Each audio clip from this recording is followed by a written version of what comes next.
Hello everyone, good morning to all my dear students. Very good morning.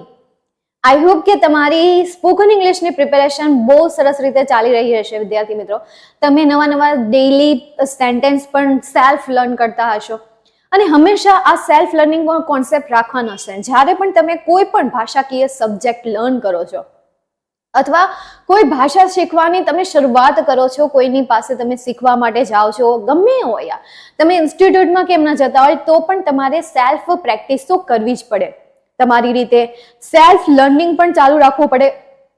તમારી રીતે કોઈ નવા કોન્સેપ્ટ શોધીને પણ એમાં પ્રેક્ટિસ કરતી રહેવી પડે. એટલે જે વિદ્યાર્થીઓ પહેલેથી લઈને છેક સુધીના સેશનમાં જોડાયેલા છે એ વિદ્યાર્થીઓને હું હંમેશા હરેક લેક્ચરમાં કહેતી આવી છું, હરેક લેક્ચરમાં મેં તમને સજેશન આપ્યું છે કે ભાઈ તમે પ્રેક્ટિસ કરો, સેલ્ફ પ્રેક્ટિસ પણ કરો, સેલ્ફ સેન્ટેન્સીસ બનાવો, સેલ્ફ પેરેગ્રાફ રીડ કરો, સ્ટોરી છે અથવા તો કોઈ કોએટ છે, તમે કોએટથી શરૂઆત કરી શકો છો. યાર તમે એ નાના સ્પેલિંગ પાકા કરીને, નાના ક્રિયાપદ રટીને તમે ઇંગ્લિશ નહીં શીખી શકો. એના કરતા બેટર છે કે તમે કોઈ સેન્ટેન્સ રીડ કરો, એમનો મિનિંગ તમે જાણો કે સેન્ટેન્સ શું કહેવા માંગે છે, કોઈ કોએટ છે, કોઈ સેન્ટેન્સ છે, કોઈ સુવિચાર જેવું આપણને કંઈક આપેલું છે તો એ કોએટને રીડ કરો, એ કોએટને સમજો. કોઈ સ્ટોરી છે એકદમ સિમ્પલ વર્ડમાં હોય, હજી તમે શીખવાની શરૂઆત કરતા હોય ત્યારે સિમ્પલ વર્ડ વાળી સ્ટોરી લેવાની હોય તો એ સ્ટોરી રીડ કરો. ક્યારેક સાંભળવાની પણ હેબિટ રાખો કે ઇંગ્લિશમાં કોઈ સ્ટોરી આવતી હોય, નીચે લખાઈને આવતું હોય સબટાઇટલ અને તમે સાંભળતા પણ જતા હોય છો. તો આવી રીતે તમે આ પણ જુઓ. ક્યારેક કન્વર્ઝેશન સાંભળો, ડાયલોગ સાંભળો તો એ પણ તમને યુટ્યુબમાં લોટ્સ ઓફ મળી જશે. કન્વર્ઝેશન, ઇન્ટરવ્યુ માટેનું કન્વર્ઝેશન, બરાબર. તો આવી રીતે કન્વર્ઝેશન તમે યુટ્યુબમાં લખશો ને એટલે તમને એમના વિડીયો આવી જશે, એનિમેશન સાથે આવશે, લખેલા આવશે, એમની નીચે ગુજરાતી કરીને પણ આવતું હોય છે, બરાબર. તો આવી રીતે પ્રેક્ટિસ કરવાથી, રોજ નવું સર્ચ કરીને એમને સાંભળવાથી ને એમનો મિનિંગ જાણીને તમારી પાસે નવા શબ્દ આવી શકે છે. બાય ધ વે, આપણે આજના ટોપિકની શરૂઆત કરીએ. આજે તમારી સામે કંઈક નવા શબ્દ, જો કે નવા તો છે નહીં, જસ્ટ આઈ રિકોલ યુ. હું માત્ર તમને યાદ કરાવીશ, તમે એમને ભૂલી ગયા છો. હવે આપણે એમને યાદ કરવાનું છે અને ડેઈલી પ્રેક્ટિસમાં આપણે એમને લાવીએ તો વેલ એન્ડ ગુડ છે, હે ને? ચાલો, તો મેજિક વર્ડ્સ મતલબ કે જાદુઈ શબ્દોની અહીંયા આપણે વાત કરવાના છીએ. તો મેજિક વર્ડ્સમાં સૌથી પહેલા થેન્ક યુ. થેન્ક યુ કહેવાની મેં તમને મેથડ તો કીધી જ છે, હે ને? આપણે આજે અત્યારે જેટલા પણ સ્પોકનના એપિસોડ ગયા એ એપિસોડમાં મેં તમને એક એપિસોડમાં થેન્ક યુ ને અલગ રીતે કહેવાની મેં તમને સ્ટાઇલ પણ કીધેલી છે. હવે અહીંયા આપણે એમની સ્ટાઇલ પણ જોઈશું અને એમનો આન્સર શું આપવો. જ્યારે તમે કોઈ થેન્ક યુ, તમે જ્યારે કોઈ વ્યક્તિ થેન્ક યુ કહે છે અથવા તો તમે કોઈ બીજી વ્યક્તિને થેન્ક યુ કહો છો, મતલબ કે તમને કોઈ થેન્ક યુ કહે છે તો થેન્ક યુ ની મેથડ તો મેં તમને આગળ કહી જ દીધી છે. એટલે એમની મેં અહીંયા સીધી વાત નથી લીધી, ડાયરેક્ટ રિપ્લાય લઈ લીધો છે કે જ્યારે કોઈ વ્યક્તિ તમને થેન્ક યુ કહે છે ત્યારે તમે એને રિપ્લાયમાં શું કહેશો. એ હવે અહીંયા કેટલાક પોઈન્ટ્સ તમારી સામે છે કે જેમાં તમે પહેલું કહી શકો છો યુ આર વેલકમ. હા, પછી ધ્યાન રાખવાનું કે યુ આર વેલકમ બધાને ન કહેવાય. અજાણી વ્યક્તિ હોય કે જેને તમે બીજી વાર ક્યારે મળવાના પણ નથી, જસ્ટ એકવાર તમે એમને મળ્યા, બીજી વાર હવે તમે એમને મળવાના પણ નથી, તો ત્યારે તમે યુ આર વેલકમ નહીં પરંતુ શું કહેશો? It's okay, no problem, mention not. બધાને સ્વાગત નહીં આપવાનું, નહીં તો એ તમને એડ્રેસ પૂછશે. ચલો, એડ્રેસ પૂછે તો આપણે બોલાવી લેવાનું, પણ ધ્યાન રાખવાનું કે ભાઈ આપણે યુ આર વેલકમ કોને કહેવું. ઓકે, ચાલો. એના પછી ઇટ્સ માય પ્લેઝર. હવે આ ઇટ્સ માય પ્લેઝર ક્યારે આવે? કે જ્યારે તમે કોઈને હેલ્પ કરી, મદદ કરી અને બદલામાં એણે તમને થેન્ક યુ કહ્યું. જો કે થેન્ક યુ હેલ્પના બદલામાં જ હોય, પરંતુ જ્યારે કોઈ વ્યક્તિ કોંગ્રેચ્યુલેશન કહે છે ત્યારે પણ થેન્ક યુ કહેવાય છે. તો અહીંયા કોઈ પણ પ્રકારની હેલ્પ નથી, જસ્ટ વિશિંગ છે, ભાઈ વિશ કર્યું છે. તો જ્યારે તમે કોઈ વ્યક્તિને તમે મદદ કરી છે, એણે તમને થેન્ક યુ કહ્યું છે, then you can say it's my pleasure, કે ભાઈ એ તો મારા ખુશીની વાત છે, મને એ કાર્ય કરવું ખૂબ જ ગમે છે, બરાબર છે. Next, mention not.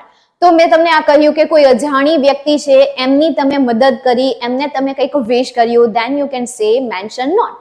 અરે ભાઈ એ દિમાગમાં નહીં લેવાનું યાર, બરાબર છે, દિમાગમાં નહીં. મેન્શન નોટ મતલબ કે it's okay, then it's part of my job. હવે તમે કોઈને મદદ કરો છો અને એ મદદ કરવી એ તમારી એક જોબ બની જાય. આમાં પણ સેમ જ, જેમાં તમે કીધું કે ઇટ્સ માય પ્લેઝર, કે તમે કોઈને મદદ કરો છો અને એ વ્યક્તિ તમને થેન્ક યુ કહે છે, તો તમે ત્યારે આ પણ કહી શકો ઇટ્સ માય પ્લેઝર, અને તમે બીજો વર્ડ્સ પણ કહી શકો જેમ કે ઇટ્સ માય જોબ. ભાઈ એ મારી જોબ છે, ભાઈ એ મારું કામ છે, it's a part of my job. બરાબર, it's a part of my job, મતલબ કે તે મારા કાર્યનો એક હિસ્સો છે, ભાગ છે. તો આ આપણે શીખ્યા થેન્ક યુ, જ્યારે કોઈ તમારો આભાર માને છે ત્યારે તેમનો રિપ્લાય આપતા શીખ્યા. બરાબર છે, તો આપણે અહીંયા હાઇલાઇટ કરી દઈએ એકવાર કે ભાઈ આ જે છે એ શું છે, રિપ્લાય છે. બરાબર, જ્યારે કોઈ તેમને થેન્ક યુ કહે છે ત્યારે તમારે આવું રિપ્લાય આપવાનું છે. અલગ અલગ કન્ડિશનમાં અલગ અલગ રિપ્લાય આવશે. હજી આગળ જુઓ, સોરીની સ્ટાઇલ. જ્યારે તમે કંઈક ભૂલ કરો છો અને તમારે કોઈને સોરી કહેવું છે, then you can say I am sorry, I am very sorry, extremely sorry, heartily sorry. ભાઈ તમે કોઈને ખરેખર તમે ખૂબ જ દિલગીર છો, then you can say extremely sorry. ફરી વખત જ્યારે એના માટે બે વર્ડ છે, એક્સ્ટ્રીમલી એન્ડ હાર્ટલી. જ્યારે ખૂબ મતલબ કે અતિશય દુઃખી છો તમે, બરાબર છે, ત્યારે તમે આ બે વર્ડ્સનો યુઝ કરી શકો છો, એક્સ્ટ્રીમલી એન્ડ હાર્ટલી. હવે એમનો રિપ્લાય શું? જ્યારે તમને કોઈ સોરી કહે છે ત્યારે તમારે એમનો રિપ્લાય શું આપવો ઇંગ્લિશમાં, એ અહીંયા તમને આપ્યું છે. Okay, forget it. ભાઈ હા, હવે એને ભૂલી જા, કઈ વાંધો નહીં એમ. ઇટ્સ ઓકે તો આપણે કહીએ જ છીએ, પણ એ સિવાય તમે કહી શકો ઓકે ફોરગેટ ઇટ, મતલબ કે હા ઓકે એમને ભૂલી જા. દેન બીજો વર્ડ નેવર માઇન્ડ. ભાઈ હા કઈ વાંધો નહીં, ઇટ્સ ઓકે, કઈ વાંધો નહીં. આપણે ગુજરાતીમાં કહીએ ને કઈ વાંધો નહીં, તો એને ઇંગ્લિશમાં કહેવાય never mind. then it's all right, આપણે it's okay કહીએ એની જગ્યાએ તમે કહી શકો it's all right. બરાબર છે, it's all right, never mind, okay, forget it. તો જ્યારે તમે કોઈના રિપ્લાય દેતા શીખો છો અથવા તો કોઈને સોરી કહેતા શીખો છો, કંઈક ઇંગ્લિશ સેન્ટેન્સ બોલતા શીખો છો, યાદ રાખજો આપણી ગુજરાતી ભાષા છે ને એને તમે જોરથી બોલશો ને તો ચાલશે, પણ ઇંગ્લિશ ભાષાને તમારે વિનમ્રતાથી જ રિપ્રેઝન્ટ કરવાની રહેશે. વિનમ્રતાથી ભાષા જ એટલી છે કે જેમાં તમારે ટ્યુન જોઈન કરવાના. Okay forget it, never mind, it's all right. તો એમાં ટ્યુન આવે છે, અને આપણે ગુજરાતી ભાષામાં દે ધડામ. આમ જોવા જઈએ તો ગુજરાતી ભાષા ખરેખર મજેદાર છે, એ પણ મજેદાર છે, એમાં વાતચીત કરવાની મજા જ કંઈક અલગ છે. ઇંગ્લિશમાં વાતચીત થોડાક વર્ષો કર્યા પછી જ્યારે ગુજરાતીમાં વાતચીત કરીએ છીએ ત્યારે સુકૂન મળે છે. ઘણી વખત વ્યક્તિ હોય ને કે જેમને અમુક જગ્યાએ જાય તો એમને સુકૂન મળે, કોઈને દરિયા કિનારે જાય અથવા તો એવા એન્વાયરમેન્ટમાં જાય કે જ્યાં ભાઈ મસ્ત વાતાવરણ છે, કુદરતી વાતાવરણ છે, પાણી વહે જાય છે, ભાઈ એક વોટરફોલ છે મસ્ત મજાનું, તો એવી જગ્યાએ જાય તો એમને ત્યાં સુકૂન મળતું હોય. કોઈ ભાઈ ભગવાનના મંદિરે જતું હોય તો ત્યાં એમને સુકૂન મળતું હોય છે. સેમ એવી રીતે અહીંયા પણ એક, આ તો ખાલી જસ્ટ વાત હતી. હવે આપણે આગળ જઈએ બીજા મેજિકલ વર્ડ તરફ. એક્સક્યુઝ મી, માફ કરજો. હવે એક્સક્યુઝ મી જે છે ક્યારે યુઝ થશે, એક્સક્યુઝ મી જે છે એ ક્યારે યુઝ થશે એ આપણે સમજીએ. એક્સક્યુઝ મી મતલબ શું થાય? માફ કરજો. આઈ એમ સોરી એ પણ એ જ છે, પરંતુ અહીંયા હું તમને કેટલીક કન્ડિશન આપું, એ કન્ડિશનમાં તમારે એક્સક્યુઝ મી યુઝ કરવાનું છે. બાકીની બધી કન્ડિશનમાં તમારે I am sorry, extremely sorry, heartly sorry, ત્યારે તમે એ યુઝ કરજો. બટ જ્યારે આ ત્રણ કન્ડિશન હોય, first condition it is use when you sneeze or cough, મતલબ કે જ્યારે તમે ઉધરસ ખાવ છો, છીંક ખાવ છો. કફ મતલબ શું થશે? ઉધરસ ખાવ, કે જે શરદી નહીં થઈ હોય, અને સ્નીઝ મતલબ એ પણ શરદી નહીં થાય, બટ સ્નીઝ એટલે શું થશે? છીંક ખાવી થશે. તો જ્યારે તમે છીંક ખાવ છો, ઉધરસ ખાવ છો, ત્યારે તમે કહી શકો એક્સક્યુઝ મી. બરાબર, પહેલા તમને જો પહેલા આવતી તમને ખબર પડી જતી હોય તો એ પહેલા તમે કહી શકો એક્સક્યુઝ મી, અથવા તો ખાઈને પછી પણ તમે એમ કહી શકો એક્સક્યુઝ મી.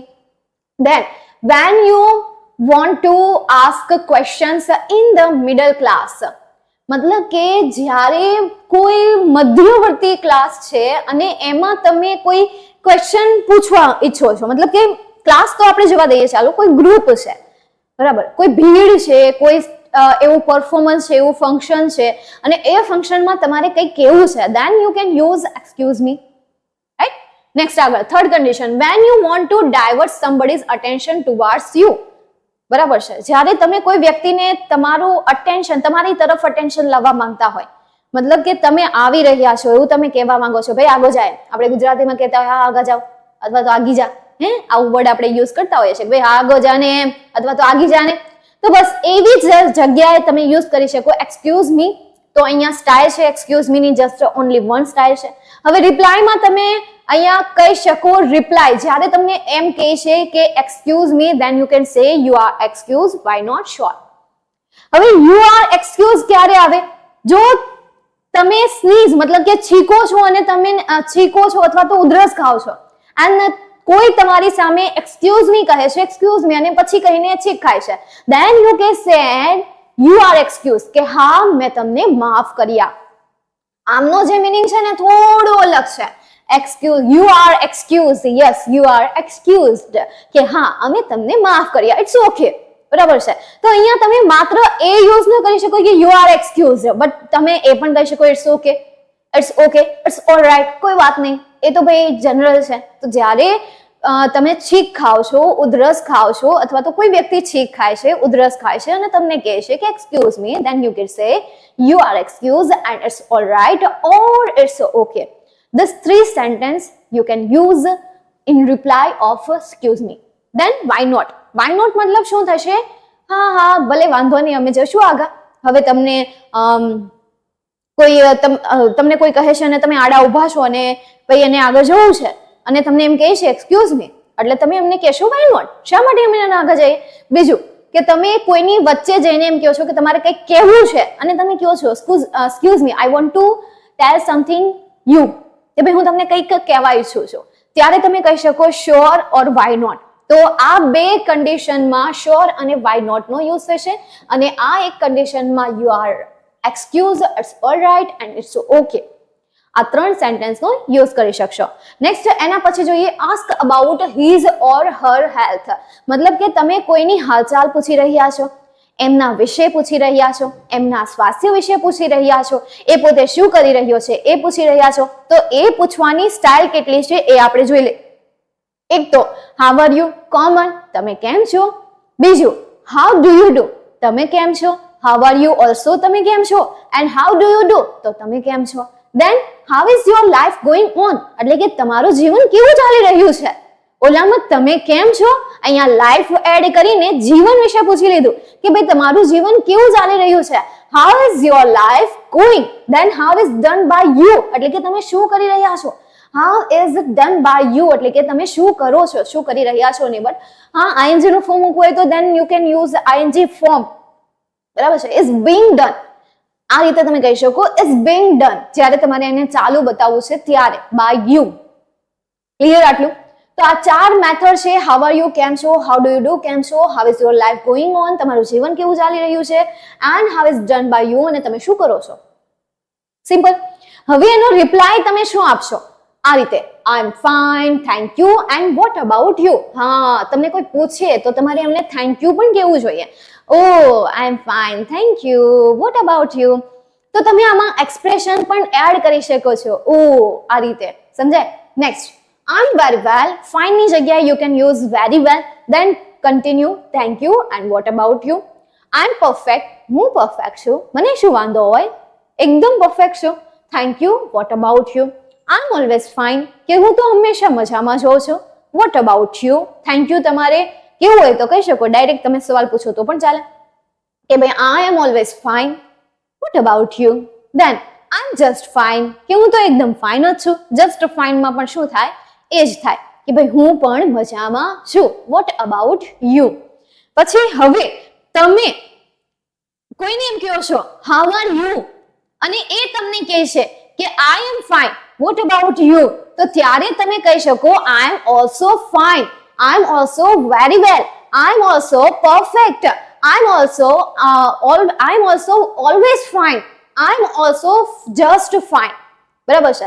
જ્યારે કોઈ તમને તમારા સવાલના રિપ્લાયમાં તમને એમ કહે છે કે આઈ એમ ફાઇન, ધેન તમારે એમના રિપ્લાયમાં આ જ સેન્ટેન્સ યુઝ કરવાનું, આ જ વર્ડ યુઝ કરવાનું. બસ તમારે આગળ ઓલ્સો વર્ડ એડ કરી દેવાનું. આઈ એમ ઓલ્સો ફાઇન. હવે તમને રિપ્લાયમાં એમ કહે છે કે આઈ એમ વેરી વેલ, તો ત્યારે પણ તમારે વેરી વેલ નો જ યુઝ કરવાનું ને કહેવાનું કે આઈ એમ ઓલ્સો વેરી વેલ. સમજાય છે? જે મેં તમને સેકન્ડ કીધું ને એ પણ સમજી લેજો. જ્યારે તમને કોઈની સાથે વાતચીત કરો છો અને રિપ્લાયમાં તમને કહે છે oh I am fine, what about you, then you can say oh I am also fine. તો એમને ફાઇન યુઝ કર્યું તો તમે પણ ફાઇન યુઝ કરો, એમણે વેરી ફાઇન યુઝ કર્યું તો તમે પણ વેરી ફાઇન યુઝ કરો. જસ્ટ એડ કરો ઓલ્સો, બાકી કંઈ નહીં. નેક્સ્ટ આગળ ગ્રીટિંગ વર્ડ્સ, મતલબ કે આ તમે કોઈને સ્પીચ આપી રહ્યો છો. આ જે વર્ડ્સ છે એ વર્ડ્સ સ્ટાર્ટિંગના વર્ડ્સ છે, કોઈ સ્પીચ છે અથવા તો રેગ્યુલર તમે મતલબ કોઈ પણ ફંક્શનમાં ગયો છો, than you can use all friends, all sir, ladies and gentlemen, honorable person, brother and sister, parents, respected teachers. બરાબર છે. honorable person તો honorable ladies માં પણ આવે, gentle માં પણ આવે, honorable sir માં પણ આવે, honorable friends માં પણ આવે, honorable brothers and sister માં પણ આવે, honorable parents માં પણ આવે અને honorable respected teachers માં પણ આવે, મતલબ કે teachers માં પણ આવે. respected ને રિમૂવ કરી નાખવાનું અને એની જગ્યાએ યુઝ કરવાનું my all dear honourable teachers.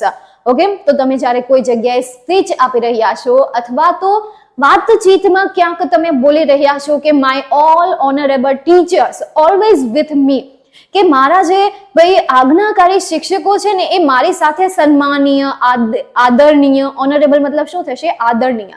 તો એ આદરણીય જે ટીચર્સ છે એ અમારી સાથે જ રહેશે. જ્યારે તમે કોઈની સાથે વાતચીત કરી રહ્યા છો ત્યારે યુ કેન યુઝ. તો આ ગ્રીટિંગ વર્ડ મતલબ કે જે શબ્દો તમે તમારા મિત્રો માટે, સર માટે, તો એના માટે તમે ઇંગ્લિશ શબ્દો કયા યુઝ કરશો એ. તો અહીંયા આગળ તમે કોઈ પણ વસ્તુ જોઈન કરી શકશો. My loving friends, my loving friends, my dearable friends, my dear friends, respectable friends. બરાબર છે. તો આવી રીતે આગળ તમે ડિયર, લવિંગલી આ વર્ડ્સ યુઝ કરીને પણ તમે રેગ્યુલર વાતચીતમાં કોઈનું પણ પ્રોનાઉન્સ કરી શકો છો. નેક્સ્ટ, હવે આ જે ગ્રીટિંગ વર્ડ છે સેમ એવા બીજા ઘણા બધા ગ્રીટિંગ વર્ડ છે. એ ગ્રીટિંગ વર્ડ ભેગા કરો, એમને રટો. હજી કહું છું કે તમને ગ્રામર જે છે ગ્રામર તમને આવડે છે. આઈ થિંક ઇંગ્લિશ શીખવાની શરૂઆત જે છે એ ગ્રામરથી બિલકુલ પણ ન કરાય. ખાસ કરીને તો જ્યારે આપણે ફાસ્ટ લર્નિંગ કરવું હોય, આપણી પાસે સમય ઓછો હોય અને ત્યારે આપણે ઇંગ્લિશ શીખવાનો પ્રયત્ન કરી રહ્યા હોય ત્યારે તો ખાસ કરીને નહીં જ તેને શોર્ટ સેન્ટેન્સ તમને જ્યાંથી મળે જેટલા મળે ભેગા કરી લેવાના. બરાબર છે. અને એવું લાગે ને તો તમારે શું કરવાનું ખબર છે? ઇંગ્લિશની પ્રેક્ટિસ મેં તમને કહ્યું ને કે એક તો તમે કોઈ સ્ટોરી રીડ કરો, કોઈ કોઇટ છે કોઇટને રીડ કરો, શોર્ટ સેન્ટેન્સીસ રીડ કરો, ડેઈલી યુઝ થતા સેન્ટેન્સીસ યુઝ કરો, કહેવતો પાકી કરો.